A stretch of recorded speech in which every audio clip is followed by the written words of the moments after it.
Now, I don't think any of us have issues with grieving when someone dies. But should the Church of Jesus Christ then grieve and work against the sins of racism and injustice too? No one has issues about grieving at funerals. But should the Church of Jesus Christ address, grieve, and work against racism and injustice too? Well, first, I absolutely believe so, because the Bible itself uniquely equips us to work against how evil works. And it's multi-layered. The Bible is not simplistic, extremely sophisticated. Evil works at least on these three levels. First, in the flesh. It's in my flesh. It comes from me. I'm responsible. Sin resides in me individually from original sin. It's my fault, my guilt. Oh, but there's a second layer. Evil works through the world, meaning it's structural, it's systemic. There's such things called social sins, culturally dominant, accepted sins. I read news before our recording today that Ahmaud Arbery was, no better words to put it, but he was hunted, and that was a modern lynching. Because those who shot him had been hurling racial slurs online and during or after the death and the murder of Arbery.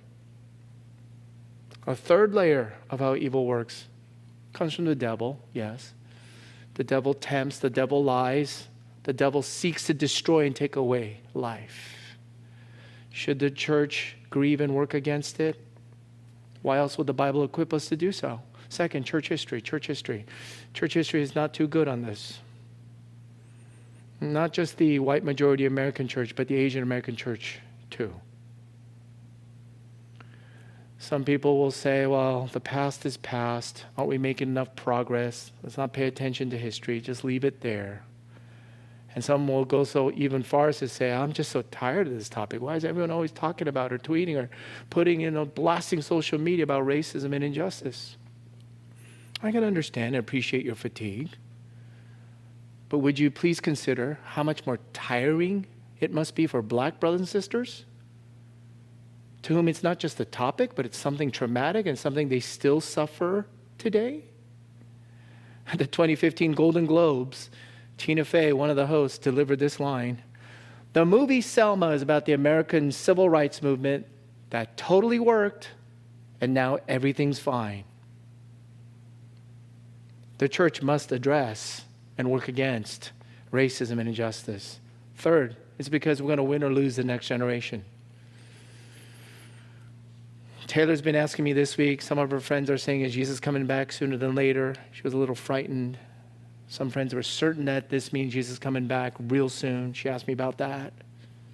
But then she also told me and shared that some of her friends online are saying that if you don't take up violent means, then you are really not down with Black Lives Matter. And I had to answer her. I mean, some of her friends sound just like Malcolm X when he ridiculed the Reverend Martin Luther King Jr. for being like an Uncle Tom because he refused to take up nonviolent means because he followed Christ rather than just a cause. Well, I had to answer it. I'm fumbling, I'm learning, and the learning curve is steep, my friends. I am a little tired from all the kinds of things that I've been thinking for the sake of my own daughter. And here's the thing.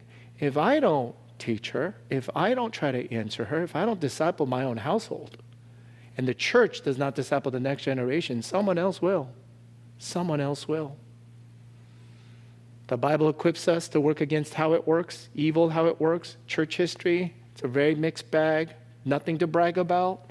Third, we win or lose the next generation. Fourth, last but not least, the prophets, the apostles, Jesus Christ himself railed against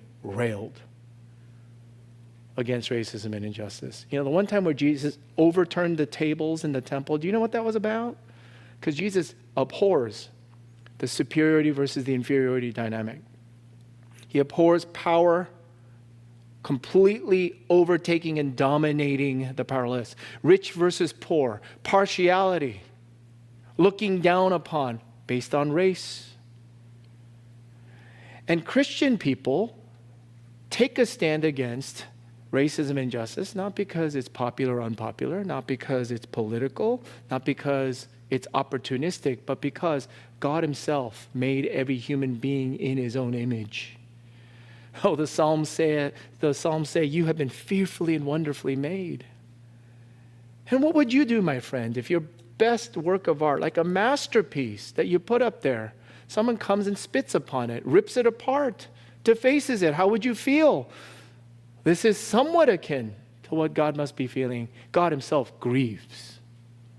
He grieves that every human being made in his own image is being treated so far less.